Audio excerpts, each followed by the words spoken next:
Hello, welcome to another episode of the Brighter Thinking Pod from Cambridge University Press. I'm your host, Tamsin Hart. This time we're here to discuss the ultimate guide to assessment for learning. On my travels, I've encountered a lot of questions from teachers about assessment for learning, and it'll be a great opportunity to explore some of these.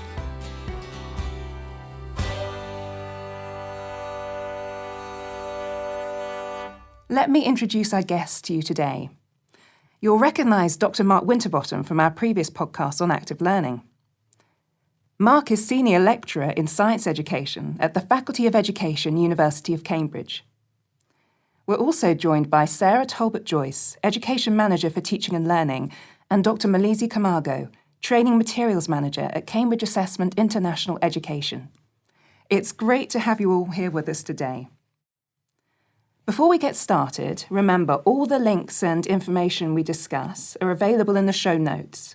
You can also get in touch with us on Twitter using the hashtag BrighterPod or by tweeting us at CUP Education.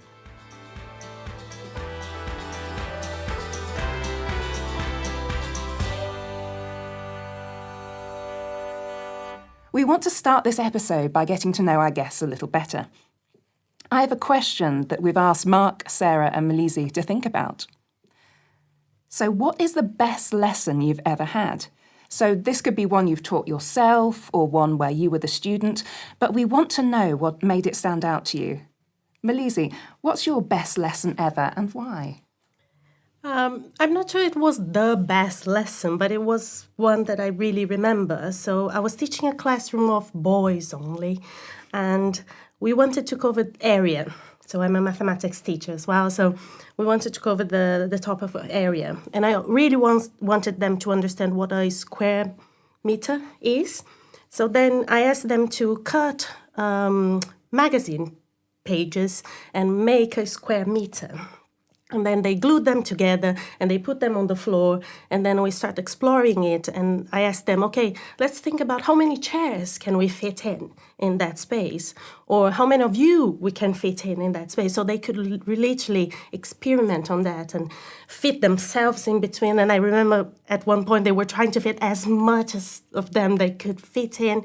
And then one of them came and pushed them and they all fell over. So they were really having fun. And then I think that's what made me think about that one particular one. Brilliant. And Sarah, how about you? So I've taken this from the perspective of me being a student, and I had to think really long and hard because the trip down memory lane is getting longer. And the lesson that stood out for me was actually an art lesson. So I was a history teacher, but actually I've picked art. And it was a GCSE art lesson where we were experimenting with sketching, shading and texture, doing pencil drawings. And the teacher came round and gave us an object that for that lesson and the following lesson we'd have to draw. And I got given this massive lump of coral and I thought, my goodness, I can never draw that. That was my first impression. But looking back, I actually did it, and sort of looking back with a teacher lens, really, I can really see that it was the teacher that helped me sort of to get there. And when I think about sort of how she set up the lesson, so she always began these art lessons by modelling what she wanted us to do. So she would actually do some of the sketching techniques, so we had a really clear understanding of where we were going. And then we'd have a go, get cracking, and she'd constantly be just nudging us in the right direction, circulating, sort of just maybe sort of showing us again.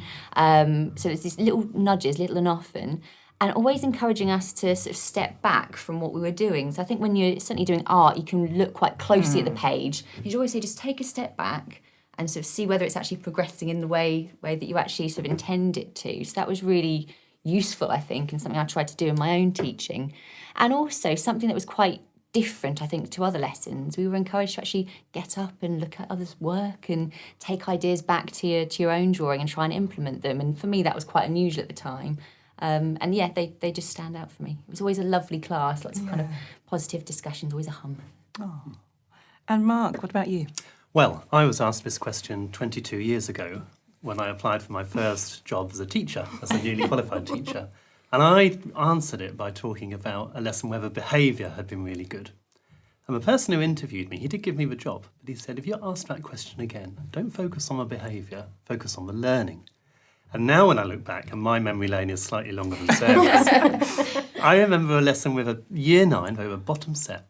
They were sometimes a challenge, and I had them working in different groups. One set was at the interactive whiteboard designing a zoo. Another set was down on the floor creating an animal adapted to Mars, I think. And somebody came in to visit. They were deciding whether they wanted to be a teacher. And I remember excusing the noise and saying, it's not always quite this loud. And now I look back, I realise that actually that lesson was really good. And the noise was the really good thing about it, because the children were working in groups, they were talking together, and they were doing things that really motivated them. So I think that's my best lesson. Lovely. So a nice range of things there. So like lots of active learning, lots of breaking things down, compartmentalising them, so it didn't seem like it was going to overwhelm the students.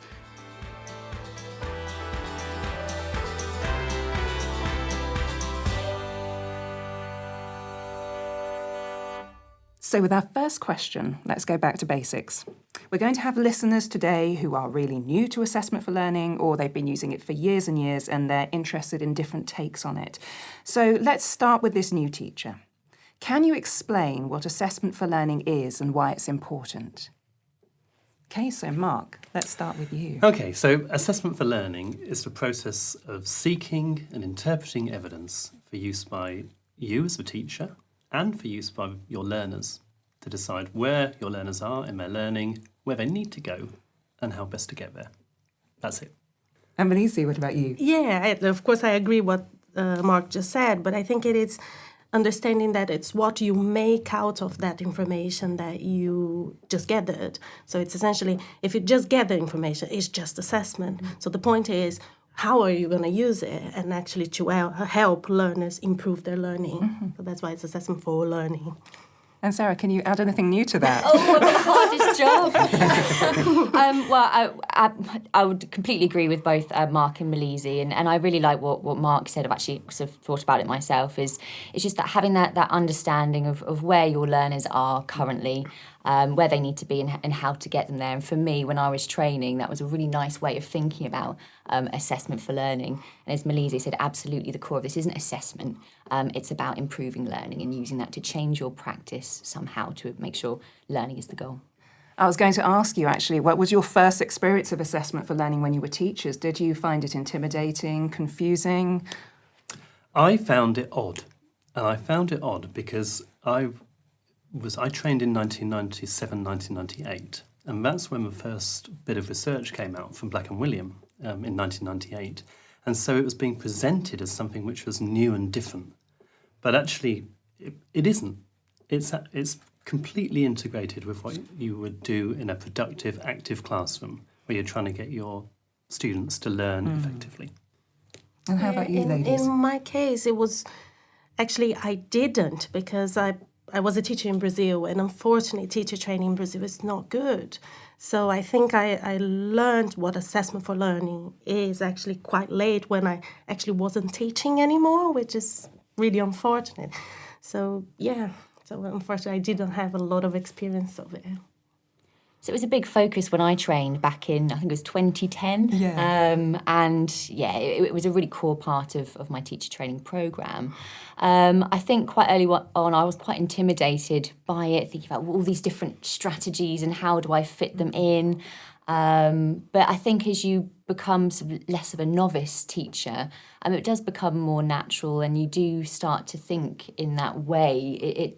That kind of the need to generate feedback from your learners has become part of what you do. But certainly early on, I deliberately had to plan in all these opportunities to make sure I was doing that. So that would be your kind of reassuring advice to your new teacher. It will get better. It may be a tiny bit confusing or intimidating at first, but you will get used to it. I would agree, yeah.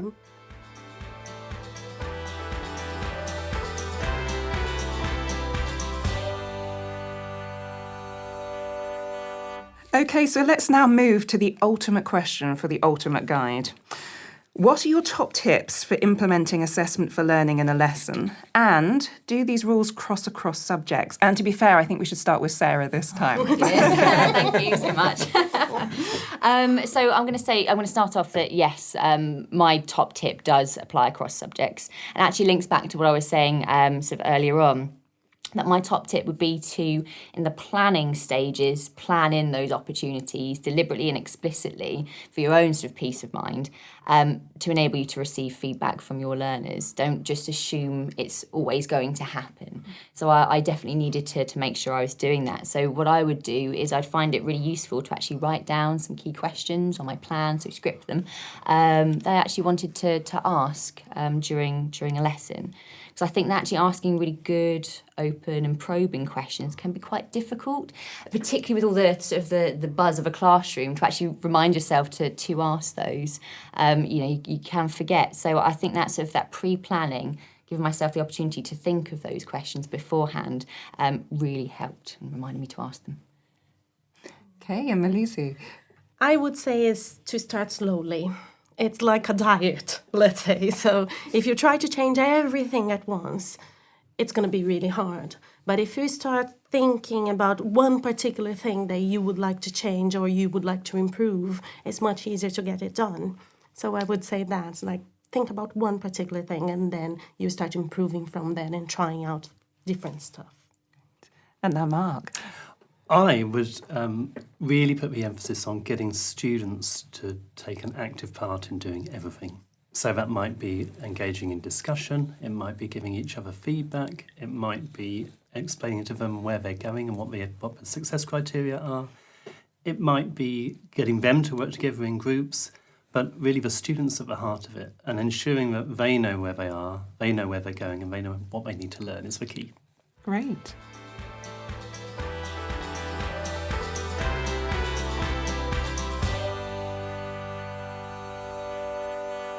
Now, so we're moving on up the scale. So we started with our novice teacher, then kind of tips for general practice, and now the next question. Let's think about the more experienced teacher. What would your tips be for improving or finessing their practice? So Melise, let's start with you. I would say, and not just for assessment for learning actually, but talk to your colleagues. I think if you observe them, if you talk, or if you ask them to observe you in your lessons, so you have like a focused observation, you can really tackle some of the harder things to really improve your practice. So yeah, I would say that. And Sarah? Well, actually, firstly, I'd say it's great that even as an experienced user of assessment for learning, you're still looking to improve and refine your practice. I think that's absolutely brilliant. And I think as well that's really good to sort of build up a repertoire of strategies to use with your classes, because what might work with one student or class may not work with the other. And I've definitely experienced that. I think one of my top tips actually comes down to that sort of the written feedback, and I think it's very easy as a teacher to fall in the trap of writing lots and lots of feedback and even formative feedback, and then the student's not doing anything with it, not using it to push their learning forward. So one of the things that I used to do on my history essays when giving feedback would to make sure that any next steps targets that I wrote, I would make sure that they would become the focus of the next essay that the students would have a go at. So I get them to look back at their targets, write it really clearly so they understand it at the top of their next essay, and really make it a focus that they're working towards. And what I noticed there, the difference was I wasn't just writing the same feedback to the same student time and time again. I could actually see that progress in their essay writing. Thank you. And Mark? If you're experienced, then you've probably not got much time. So my top tips were about time. Now, a brilliant way is actually to record your feedback in a little audio file. Now, you might do that for a WhatsApp message. You might do that simply on your phone and then email the audio file. There's even some research evidence that says that students listen more to that feedback, quite literally, and take much more account of it if it's in audio format, which is great. The second bit of feedback I give is exploit your students, because they can do the vast majority of the feedback that you need. But feedback is key. Feedback is everything. And getting a student to understand where they are in their learning, what they need to do going forward, and where they're heading for is exactly what you want. Yeah. We've been discussing about that, Sarah, right? That moving to the learners, it's something that sometimes is really hard to achieve because as teachers, we want to take control. So we think for experienced teachers, well, peer and self-assessment is something that's really important because then we're moving to the learners themselves to be doing that. And like Mark said, feedback is something really important. So they would be doing for themselves instead of having the teacher in between. But at the same time, the teacher needs to be involved because it's not something that it's easy for the learners to do themselves. Yeah. What's really interesting is that doing that puts the teacher in more control rather than less. Yes. Because you get to listen to the conversations and you get to understand what's in the children's heads and you get to intervene in the right places in the room so you can hear the children who aren't keeping up and you can go and help them. So the control factor, it feels a little bit strange, perhaps, not standing at the front. But as soon as you make that break, you suddenly realise that actually you're much more in control of your classroom when you do it. I would also add as well, with regards to certainly peer assessment, I found that quite difficult to do well. And sort of it's an investment of your time to train your students into understanding, for example, the success for criteria, and then to be able to explain sort of where perhaps their peer hasn't quite met it in a way that they really understand. And I think there's a lot of thinking with regards to peer assessment. You know, who do you match up? Which peer do you match up with their peer to make sure that the feedback process is really spot on. I think that it's a really worthwhile thing to do, but I think it does take a bit of time. And it helps a lot those ones that are giving the feedback as well, because it helps them to develop that nose for quality, so when they're looking at others' materials, so they want to understand what they could have improved or not, but then they take for themselves as well, and they will be much more careful the next time they need to do something similar because they saw in someone else's work what they could have done. What do you think the best way to set up that kind of peer-to-peer assessment and feedback is in a lesson? Because as we said, some students might be quite nervous of it. As teachers, you could be quite nervous of it yourselves. What's a good way to set that up in a lesson? I think it will depend very much on the learners and on the particular classroom you were teaching. Like Sarah said before, it doesn't apply to every single classroom. So I think it will depend a lot on the task as well. So it might be just like two students working together, and it can be very informal, so they can just help each other, talk to each other. Or it could be something more formal, that they had some time to do a task and then they swap things and they can really analyze something. Will depend on the subject as well. So in mathematics could be something much more maybe faster with one question only, whereas in history probably if it's an essay, you need to give them a little bit more time. And modeling as well is quite a good thing to do. So as a teacher, you could kind of show them how you would do that feedback and then give them the opportunity to do themselves. It varies. You could even take perhaps some examples that you thought spanned the attainment range, if you like, so had different things which were good and bad. Give them to a group of students, allow them to talk about those exemplars, and then maybe move some of those students to different groups to go and share their ideas as well. And that kind of, interesting ways to foster talk, such as jigsawing or snowballing or speed dating, speed sharing, they could fit in really well in terms of trying to communicate that kind of feedback. Yeah, I really like that idea of looking at exemplars. Yes. Maybe it's certainly in the first instance, perhaps, rather than looking at each other's work, which can be quite a personal thing to do. I think that's a really nice way as you do it, sort of doing this training and getting them ready to do that. That's a really lovely approach. I would completely agree with the idea of modelling as well. So as a teacher, this is the kinds of feedback I would like you to give, these kinds of things I like to look for. And I think give them a framework as well. So I wouldn't give them free range really on what feedback to give. I want to be quite precise on what they're looking for and how they know they found it. Yeah. And you could even ban words like nice. Yes, definitely. So it's not meaningful, is it? Absolutely. Now, Mark, you used some interesting terms there, and I'm not familiar with them all. So did I hear like speed dating in this context, in a conversation context? Yes, absolutely, yes. So speed dating or speed sharing, we call it in some parts of the world, happens when you have two lines of seats in pairs with one student facing each other, and you give them maybe 1 or 2 minutes to talk to each other, and then you move them both one place along, they move into the seat to their left. So what it means is that they get to talk to lots and lots of different people about either the same thing or different things and share their perspectives as widely as possible. And I think another one was it snowballing? Oh, well, there's all sorts of ways of generating talk, actually. So what you could do is put a group of students who are all talking about the same thing and then spread, and maybe you've got, say, 5 tables, and each table's talking about one particular thing, and let's say there's 5 people on each table. So you could spread those 5 people on a table around to all the other 5 tables so that you then kind of get a representative of each, if you like. So we've got a full set of expertise on a table. You could also take half the table and give those to the neighbouring table. There's all sorts of ways. If you want to follow that up more, then just Google something like generating classroom talk and you'll get loads of strategies, and they're all really mega. Brilliant. Top tip there from Mark.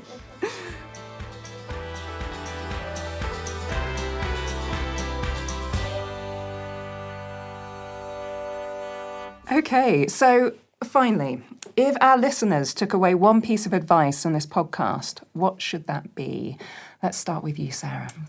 I think the key, and I think it was mentioned earlier, is the focus is on improving learning. So as a result of your assessment for learning practice, you should see progress. Your teaching would change and adapt as you're generating that feedback from learners. And I think as well, I agree with the point Melise said about starting slowly and not trying to change everything all at once. I think as teachers, we want to do the best for our students, and you can kind of fall in the trap of wanting to try all these lovely different things. But I think thinking about what aspect of assessment for learning you'd like to focus on, and it might be your questioning, your sharing of success criteria, increasing the wait time that you give, which, for me, that was a nightmare. It's a really painful thing to do. But take the time to read a little bit about what you'd like to focus on. There's a lot of information out there. Get an understanding of what the current thinking is, maybe get some ideas and try it out. And we've got some really great material on the Cambridge International website. So our Getting Started with Assessment for Learning and our Assessment for Learning education brief would be a really useful starting point, and it can send you off in different directions with different readings and ideas. Brilliant. We'll link to that from our show notes so you'll be able to find it easily. And Mark, what about you? Can I just say the wait time thing is really important because it not only allows time for students to think, but it puts the emphasis and shows them that you're expecting them to think, which can be quite different perhaps to your usual practice. Right, what would I say? I would say there's 3 people who are important: teacher, learner, and their peers. I'd say there's 3 things that are important: where the learner's going, where the learner is now, and how they're going to get to where they're going. And I'd say the most important thing is that you, or your peers, or your learners need to use evidence of achievement to adapt what happens in your classroom to get that learner from where they are now to where they're going. Just keep thinking. It's about what's in their head that matters, not what's in yours. Brilliant. Now, Melise, last but not least. Really hard to answer that one because they said it all. But yeah, of course, I agree with what they just said. And I think it is thinking that assessment for learning is the purpose, is what you make out of the information you get it. And it's not just because some people, you hear people saying, formative assessments, and that's not such a thing. It's just how you're going to use that instead of just gathering information. And I also would like to say that you shouldn't think that it's something that's really hard to implement. That if you start slowly with a few small changes, you can build on that and then make it work. Great.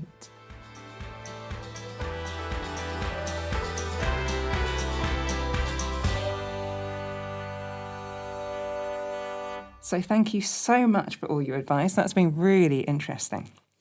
While I'm here, I'm going to recommend our Approaches to Learning and Teaching series, which is written with Cambridge International. And this series looks at tried and tested teaching approaches with practical suggestions from a subject perspective. In fact, Mark is one of our authors. It's a great book. In these books, assessment for learning is explained and there are practical tips and advice that are offered. You can find out more about this series on our website, cambridge.org/education. But again, I'm going to provide a link in the show notes so you can go straight through to that. Right, thank you very, very much to Mark, Sarah and Melise for being here with us today and taking time out of their very busy schedules. Thank you also to everyone I've spoken to and who sent in any questions. We love to hear from you, so please do keep them coming. And that's all for our Ultimate Guide to Assessment for Learning episode. Don't forget to tell your friends and colleagues about us and rate our show on whatever platform you're listening on. Our show notes, as I've mentioned, have useful links that we've discussed throughout the episode, so be sure to check them out. And remember to follow us at CUP Education or use the hashtag BrighterPod to get in touch. You can also email us at educationmarketing@cambridge.org. We'll see you next time.